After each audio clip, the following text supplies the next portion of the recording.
Hey church family, I want to start off today with a question. And here it is. If there are 3 frogs sitting on a log, and one of them decides to jump off, how many frogs are left on the log? The answer? 3. Because deciding to do something and doing something are not the same thing. I mention that to you because this is the time of year that a lot of people are thinking about making New Year's resolutions. I'm not sure if you're one of them, but in case you are, you might want to know that you're not alone. In December, nearly half of Americans make at least one resolution for the upcoming new year. If you are one of them, there's another date in addition to January 1st that you might want to mark on your calendar in order to be sure that you don't miss it.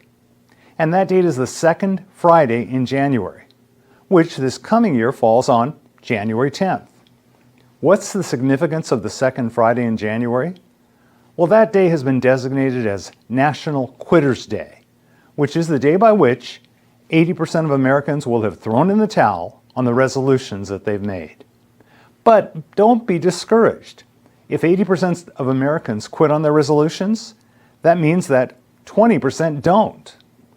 Google tells us that 3 of the top 10 resolutions are to exercise more, to eat healthier, and to lose weight.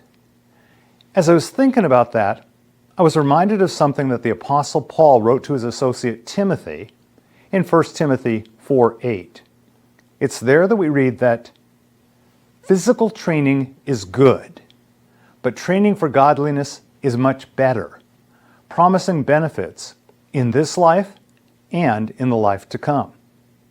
The word training, or in other translations, discipline, is actually the Greek word gymnasia. It's also interesting to note that this word is only used once in the New Testament.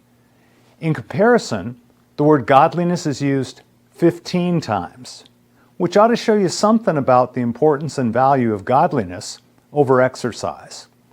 If you're thinking about resolutions you can make for the new year, why not think about some resolutions to prioritize your spiritual health over your physical health?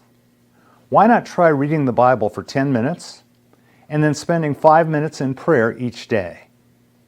There are no shortage of Bible reading plans that can help you get started on that resolve. I've included a link to some of them in the notes below. Whether you use one of these or some other one, I pray that you'll find one that works best for you, and this year would be a year in which you would grow in godliness. Amen.